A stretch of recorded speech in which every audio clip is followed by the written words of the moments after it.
पक्का है। कुछ ना करते हुए भी अगर हमें व्यक्ति सम्मान पूर्वक देख रहा है और हमें पंडित कह रहा है, मनीष जी कहाँ की शास्त्री आपने, फिर सोचो हमने कुछ किया नहीं फिर भी हमें पंडित की उपाधि मिल रही, भले ही ऐसे ही कही हो पर कही है मतलब कुछ ना कुछ पुण्य का उदय था कि नहीं।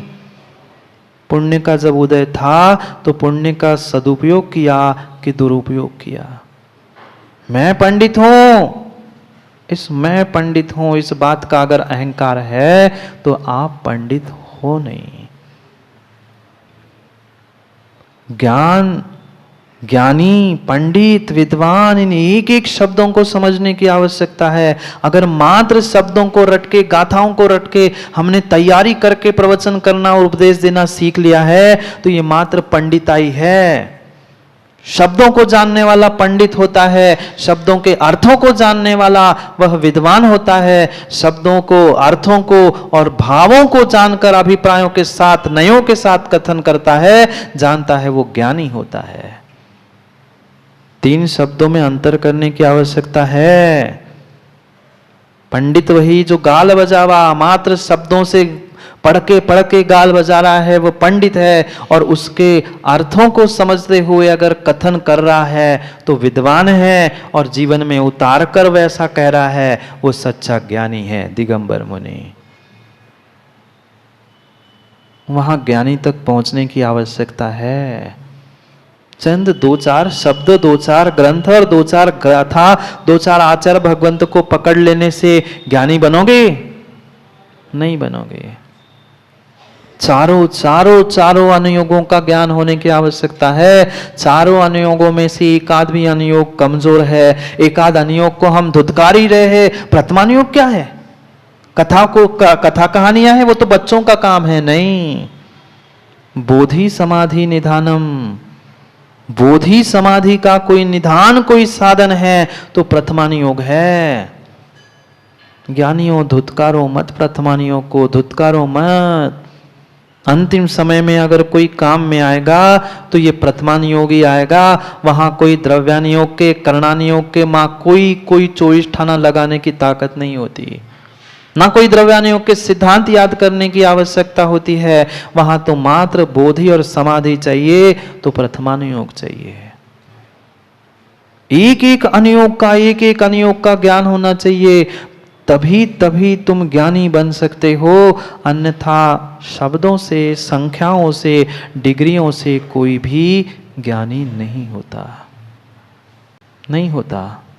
ऐसे भी वर्तमान के डिग्रीधारी पंडित देखे जा रहे हैं कि जिनको वह पाठशाला के भी कुछ बातों का, प्रश्नों का उत्तर देना संभव नहीं है। ऐसे नहीं देखे हैं। ऐसे भी देखने में आ रहे हैं। मात्र एग्जाम ओरिएंटेड, मात्र डिग्री प्राप्त करने के लिए पढ़ाई कर लेना, ये ज्ञानी का लक्षण नहीं है।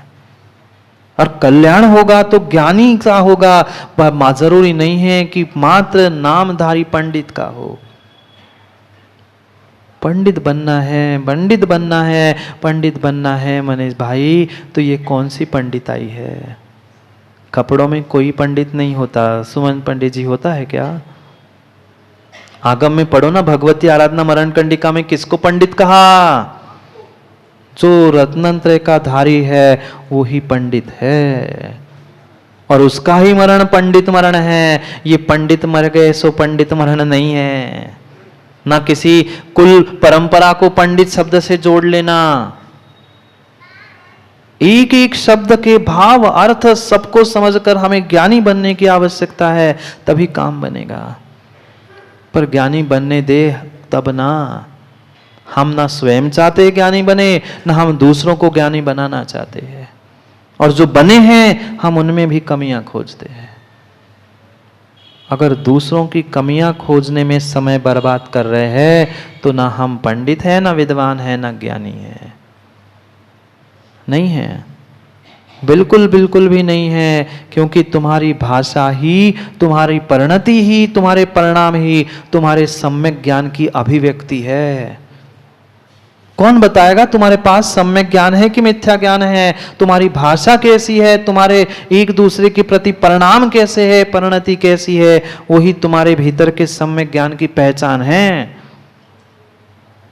थोड़ा सा कुछ काम बिगड़ा, थोड़ा सा कुछ काम बिगड़ा, हम आपे से बाहर हो गए, तमतमा गए, ऐसा क्यों, ये क्यों, समझ गए अभी सम्यक ज्ञान की कमी है।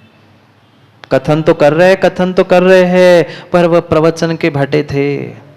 याद है ना शेखर पंडित जी, वे प्रवचन के ही भटे थे। खाने के लिए अलग होते हैं, प्रवचन के अलग नहीं होते। भाषा तुम्हारी कैसी है? कहां गए वो समय जब पूजाएं भी होती थी का तो संस्कृत भाषा में होती थी। आज सब कुछ मिक्स हो गया है, ना बेचारे हिंदी बचे हैं, ना संस्कृत बचे हैं, ना आज के बचे, ना पुराने बचे। तोड़ मरोड़ कर अरे पूरी साफ एक ही भाषा का प्रयोग करते। आज लिखी गई भाषा भले ही आज सरलीकरण के लिए, सबको समझ आने के लिए, वह जो भी आप हिंदी में करके पढ़ रहे हो ठीक है, पढ़ रहे हो, पर हिंदी के मंत्र नहीं होते। मंत्र हिंदी के नहीं होते। वह भक्तांबर का मां कोई छंद का अर्थ समझ में भी नहीं आए, पर आपने श्रद्धा से पढ़ा है, वह मंत्र है। और समझ कर हिंदी पढ़ा है, समझ में तो आ रहा है, आनंद तो आ रहा है, पर मंत्र का काम नहीं करने वाला, बिल्कुल नहीं करने वाला। वो समय था जब पूरी पूजा की पूजा संस्कृत में होती थी। ठीक है, पूजा नहीं, कम से कम उसके आगे पीछे के तो भाग जो पीठिका रूप थे उनको तो संस्कृत में बचने देते, जो शांति पाठ आदि था वो तो संस्कृत में बचना देते। सब आसान आसान आसान करने के चक्कर में हम संस्कृति और साहित्य को नष्ट कर रहे हैं। क्या बताओगे आने वाले पीढ़ी को? फिर शांति पाठ में भी पवित्र हो या अविपवित्र हो, शास्त्रों का हो पठन सर्वदा, सब हमने सामान्य सामान्य करते हुए अपने स्वयं का ही स्टैंडर्ड कम कर लिया है। आज की नहीं सोचो, आज की नहीं सोचो, 20, 25, 50 वर्ष बाद क्या होगा इसके बारे में आज सोचना होगा, तो कुछ सम्यक निर्णय और सम्यक कदम उठ पाएगा। आज तो हम आसान आसान करने के चक्कर में भाषा बदल रहे हैं, सबका भाषांतर कर रहे हैं। ठीक है, सरलीकरण की दृष्टि से, पर साहित्य की रक्षा, संस्कृति की रक्षा नहीं हो सकती। अब तो देखने में ही नहीं आती वो संस्कृत पूजा है, मिलती नहीं है वो संस्कृत पूजा की पुस्तकें। कुछ दिन बाद संस्कृत भाषा ही आगम से हमारे जैन धर्म से गायब ना हो जाए, इतना ध्यान रखो विद्वानों। अगर संस्कृत भाषा ही चली जाएगी, प्राकृत भाषा ही चली जाएंगी, तो जैन धर्म का, जैन दर्शन का प्राण ही निकल जाएगा। कठिन है, कठिन है, कठिन है, ऐसा कहते कहते कहते कब तक कठिनाई को देखेंगे? कभी तो निर्णय करके उस कठिन बातों को भी समझना होगा। कम से कम माताओं आगे पीछे की पूजा पीठिका हो, साथ में बाद का वो शांति पाठ हो, उसको ही कम से कम रोज नहीं, हफ्ते में 2-4 दिन तो संस्कृत का पढ़ना सीखो और पढ़ाना सीखो। पढ़ना नहीं तो भाषा का, सम्यक ज्ञान का लोप हो जाएगा। किसी भाषा का निषेध नहीं है, बिल्कुल किसी भाषा का निषेध नहीं है, पर जो हमारी मूल भाषा है, जिसमें हमारे आचार्य भगवंतों ने मेहनत की, वही सच्चा जो सम्यक ज्ञान साहित्य रूपी था, वो हमारी संस्कृति थी, उसकी भी तो रक्षा करो। आज कितने लोग स्कूल कॉलेज में संस्कृत पढ़ते हैं? कोई नहीं मिलता। कौन कौन प्राकृत पढ़ना जानता है? कोई नहीं। हर किसी को हिंदी, अंग्रेजी, वो बाहर की विदेशी भाषा जापानीज और ये पढ़ने के लिए भाग रहे हैं पागलों जैसे, पर देश की भाषा नहीं पढ़ी, धर्म की भाषा नहीं पढ़ी। हाँ, कई सारे युवा मिले, महाराज जी हमने जापानीज पढ़ लिया, हमने ये पढ़ लिया, हमने वो पढ़ लिया, ये भाषा आ रही है, जिनसे कभी दुनिया से कभी रिश्ता होना ही नहीं है, जिनके कभी पास जाना नहीं, उनकी तो भाषा पढ़ रहे हैं। जहां जिसको पढ़ के कल्याण होने वाला है, उस ज्ञान से दूर हो रहे। ये बाहर की भाषा पढ़ना, भाषाओं का ज्ञान होना, ये सम्यक ज्ञान का प्रतीक नहीं है। सम्यक ज्ञान को प्रदर्शित करने का निमित्त हो सकता है। भाषा एक निमित्त है अभिव्यक्ति करने के लिए, पर सम्यक ज्ञान तो भीतर का निर्णय था। हमारी भाषा भी बदल गई, भाव भी बदल गया और भेष भी बदल गया, सब कुछ बदल गया। करो रक्षा। कैसी करेंगे रक्षा? किसी के कहने से और किसी के नारे लगाने से काम होगा नहीं। होगा क्या? कई सारे पहुंचते हैं झंडे और वो लेके तीर्थ रक्षा करो, इसकी रक्षा करो, उसकी रक्षा करो, धर्म की रक्षा करो। भाई धर्म के साथ पहले धर्मात्मा की और धर्मात्मा के साथ सम्यक ज्ञान की, हमारे साहित्य की भी तो रक्षा करो। मात्र चिल्लाने से काम नहीं होगा, प्रदर्शन करने से काम नहीं होगा। भीतर का दर्शन भी तो हो, तब तो तुम्हारे प्रदर्शन का कोई अर्थ है।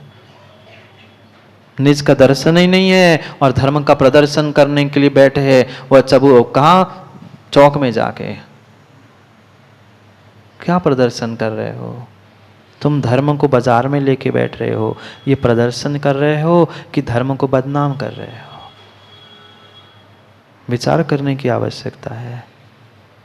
धर्म में कहीं कहीं कहीं ऐसे प्रदर्शन, भूख हड़ताल, और इसकी व्याख्या मेरे तो पढ़ने में नहीं आई। आप तो सागर के ज्ञानी है ना, आप बताओ आपके कहीं पढ़ने में आई क्या? सुमन पंडित जी, आया है कहीं? नहीं आया, नहीं आया, नहीं आया, नहीं आया। वह जिसका जैसा स्वभाव है वह वैसा ही है। चाहे तुम धर्म के लिए कर लो, चाहे पाप के लिए कर लो, वह कड़वा है। नीम तो कड़वा है। करेला कितना ही कैसे कर लेना, पर करेला का स्वाद कड़वा है तो कड़वा है। जो पाप है सो पाप है। धर्म के लिए भी करोगे तो पाप रूप ही फल देगा, और पाप के लिए पाप करोगे तो पाप ही रूप देगा। ये वर्तमान की व्याख्या हो गई। धर्म के लिए तो पाप कर सकते, धर्म के लिए सो हिंसा कर सकते, नहीं कर सकते। जब अहिंसा ही धर्म है, धर्म के लिए हिंसा करके धर्म कहां बचा? धर्म के लिए लड़के कहां धर्म बचा? धर्मात्मा के लिए लड़के धर्म बचा ही नहीं है। हम किस बात के धर्मात्मा और किस बात का धर्म हमारा? अभी बहुत बहुत गुड्डा भाई सोचने और समझने की आवश्यकता है। एक एक शब्द गहराई से समझने की आवश्यकता है। आज समय ही बदल गया है। साफ साफ जिनवाणी सामने रखी है, फिर भी जीव बदल जाता है, मुकर जाता है, ऐसा लिखा ही नहीं है। ऐसे तक ऐसे एक ज्ञानी हमें मिले एक स्थान पर, वे साफ कहते हैं कोई प्रकरण ऐसा आया जो उनको इष्ट नहीं था और लिखा था आगम ग्रंथों में, सामने रखा। वे कहते आचार्यों ने बीच में कचड़ा भर दिया। क्या कहा? आचार्यों ने तो बीच बीच में कचड़ा भर दिया। हम किस पे प्रति बोल रहे हैं, किसके लिए बोल रहे हैं, इसका तो भान करो। उसी दिन निर्णय कर लिया, अब बाकी कोई इनसे ज्ञान लेने की आवश्यकता नहीं है। जब आचार्यों के ज्ञान को कचड़ा कह रहा है कोई ज्ञानी पंडित विद्वान, फिर उसका ज्ञान कितना कचड़ा होगा? ये कहो ना कि हम इस बात को नहीं कर रहे हैं, हमारी शक्ति नहीं है, पर आगम में ऐसा लिखा है। आगम के सम्यक ज्ञान को, आचार्यों की बातों को कचड़ा मनीष पंडित मत कहना। कभी मत कहना हमारी शक्ति नहीं है, हमारा वैसा परिणाम नहीं है, ये तो स्वीकार है। पर आगम में जो जैसा लिखा है वैसा मानो। करो नहीं करो भिन्न विषय है, पर मानो तो। हम मानना भी नहीं चाहते, कहना भी नहीं चाहते। ये जिनवाणी की ऐसी ऐसी गद्दी है, यहाँ मात्र और मात्र परम सत्य को ही कहना होगा, सत्य का ही प्ररूपण करने की आवश्यकता है। क्या करे, आज हर कोई वक्ता बनना चाहता है। आज हर कोई वक्ता बनना चाहता है। हर किसी को माइक का नशा चढ़ा है। हर कोई वक्ता बनना चाहता है। पता नहीं कितना वक्ता और कितना बक्ता है। हाँ, ऐसी स्थिति है। वक्ता कम है और वक्ता ज्यादा है।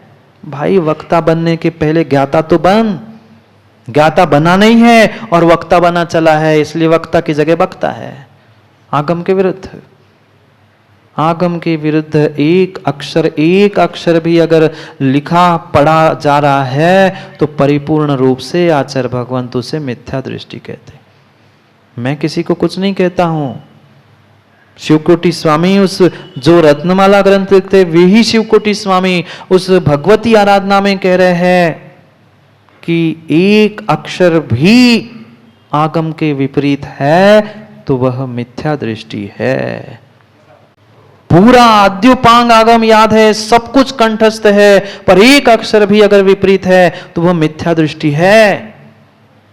अपनी अपनी परीक्षा करो कि मैं कितना सम्यक दृष्टि और कितना मिथ्या दृष्टि हूं।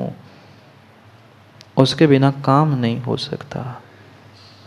क्योंकि आज पंडितों की बात कर रहे हैं शिवकोटि स्वामी,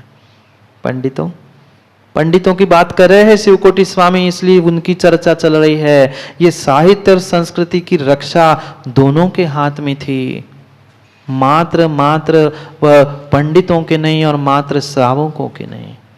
श्रावकों को सच्चा ज्ञान देना ये पंडित विद्वानों का काम था और उनका यथासंभव सम्मान करना ये श्रावकों का काम था।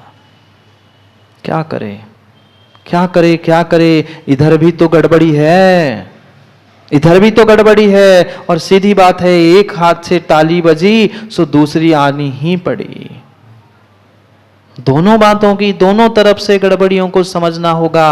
वो भी समय था जब विद्वानों का, पंडितों का ऐसा सम्मान होता था।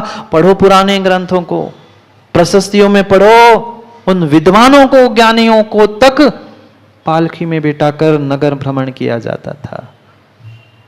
हाँ, पढ़ो ना पुराणों ग्रंथों में, ग्रंथों की प्रशस्तियों में लिखा है, मात्र जिनवाणी का नहीं, जिनवाणी पुत्रों का, जिन्होंने जिनवाणी का सृजन किया है, ऐसे तक उन विद्वानों का तक सम्मान होता था। क्या करे, अब वह सम्मान बचा नहीं है, सो फिर वे बेचारे शास्त्र जीवी हो गए हैं। शस्त्रों से आजीविका करने वाला कभी अपना आत्मा का कल्याण कर नहीं सकता। दो शब्द आचार्य भगवान कहते हैं कि जो शस्त्र जीवी है और शास्त्र जीवी है, शास्त्र और शस्त्र बेच के जो अपनी आजीविका चलाता है, वह कभी भी आत्मा का कल्याण कर नहीं सकता। शास्त्र जीवी यानी शास्त्र जिनवाणी को बेचकर, ऐसे भी जीव हमने देखे। पहले कहते हो 1 लाख दे रहे क्या, तो आ रहा हूं आपके यहां प्रवचन करने के लिए। वे शास्त्र जीवी है, पर गलती कक्का आप जैसे सेठों की भी है। हाँ, मैं तो भाई देखो दोनों बातें कहूंगा, क्योंकि जो आगम में था वह व्यवस्था कहां गई वो व्यवस्था। उन विद्वानों का इतना सम्मान होता था कि उनको कभी भी अर्थ के प्रति कोई दृष्टि हो, ऐसी बात ही नहीं हो, इतना उनको सम्मानित किया जाता था। क्योंकि किसी भी प्रकार से अगर उनकी उस आजीविका का विकल्प आ गया तो वे सम्यक ज्ञान से मिथ्या ज्ञान का कथन करेंगे। क्योंकि जिसकी इस द्रव्य पे दृष्टि होती है, उसकी इस द्रव्य पे दृष्टि नहीं हो सकती।